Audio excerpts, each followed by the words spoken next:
ప్రభావాన్ని కలిగి ఉన్నవాడు, దేవుని మంట కలిగి ఉన్నవాడు. అతన్ని చూశాను, నేను కనిపెట్టాను, అతడు దేవుని మనిషి అని నిన్ను గూర్చి ప్రజలు చెప్పుకున్నట్లు ఆ శక్తితో, ఆ అభిషేకంతో, ఆ ప్రభావంతో నువ్వు నింపబడాలి. దానికోసం నిన్ను నువ్వే రేపుకోవాలి. నీకు నువ్వే నలుగురిని ప్రభావితం చేసి దేవునితో గడపడానికి ఒక క్రొత్త తీర్మానాలు చేయాలి. ఆ ప్రభావంతో ముందుకు కదలాలి. కృప మనందరికీ తోడై ఉండును గాక.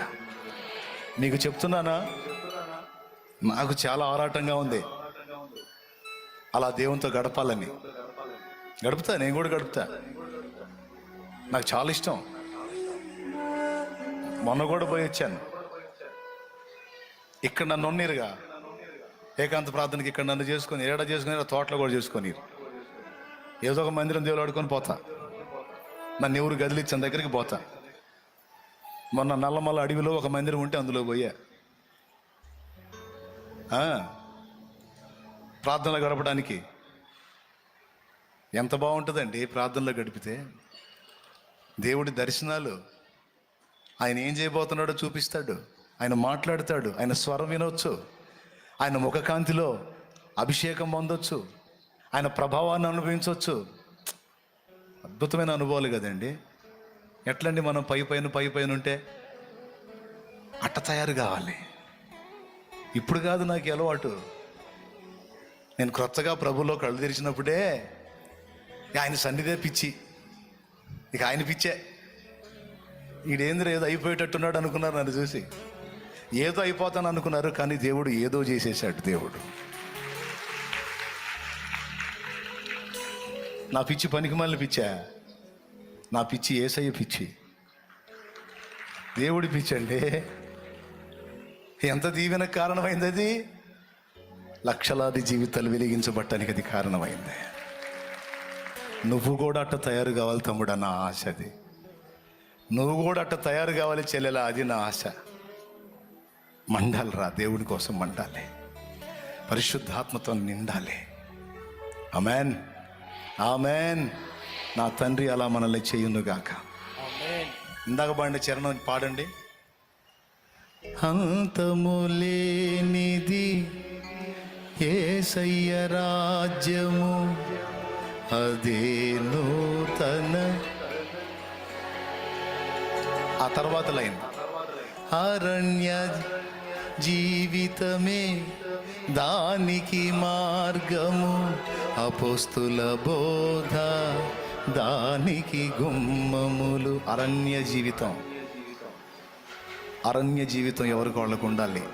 అంటే అడవిలోకి బొమ్మని కాదు, దేవునితో ఏకాంతంగా ప్రార్థనలో, ధ్యానంలో అన్ని పక్కన పడేసి ఆయన నేను, నేను ఆయన. ఇలా మనం ప్రార్థనలో గడపడం మన సమస్యలకు కూడా పరిష్కారం, మనం ఎదుర్కొంటున్న అగచాట్లకు కూడా తిరుగులేని పరిష్కారం, మన ఆత్మీయతలో కూడా ఒక మంట రగిలించిద్ది. నాకు ఎన్నిసార్లు చెప్పినా నాకు ఇదే పిచ్చిలే. కానీ ఇక బండి, మీ అందరికి వందనాలు, దైవాశీస్సులు. ఇక సెలవు. లైవ్ ద్వారా అందుబాటులోకి వచ్చిన బిడ్డలకు కూడా వందనాలు. నేను మీ వేష భాషలను గురించి కొంచెం కఠినంగా మాట్లాడాను. ఈ వేళ నొప్పి కలిగిందా? నొప్పి అనుభవించండి, కానీ మారు మనసు పొందండి. నన్ను తిట్టుకోవాకండి, తిట్టుకుంటే మీ కర్మ. కానీ ఎక్కడ ఎలా ఉండాలో నేను చెప్పింది మాత్రం వాస్తవం, అందులో రాజీ లేదు. మార్పు చెందండి, దేవుని బిడ్డలకు తగినట్లు, పరిశుద్ధాత్మ సంబంధులకు తగినట్టు బతకండి. ఆమేన్, ఆమేన్. హల్లెలూయా, హల్లెలూయా, హల్లెలూయా. ఎల్లబుద్ధి గాట్లా, ఎల్లక తప్పట్లా. మీరు వెళ్ళాలి, నేను వెళ్ళాలి. బుధవారం రోజు బాప్తిస్మాల సంగతి మాత్రం మర్చిపోవద్దు. మీరు ఎవరినైనా సిద్ధపరిస్తే వాళ్ళు కూడా ముందే చెప్పి సిద్ధపరచుకొని తీసుకురండి. అందరికి వందనాలు, శుభాలు, దైవాశీస్సులు. సెలవు. Praise the lord. మీ అందరి కోసం ఒక చిన్న ప్రార్థన చేసి వెళ్తాను. పాప మీరు ఆశగా దగ్గరికి వచ్చారుగా, ఏం పర్వాలా, నిలబడండి. పరిశుద్ధ తండ్రి, బిడ్డలందరి కొరకు ప్రార్థన చేస్తున్నాను. చాలా దూరాల నుంచి నీ పాదాల చెంతకు వచ్చిన నీ పిల్లల్ని జ్ఞాపకం చేసుకో.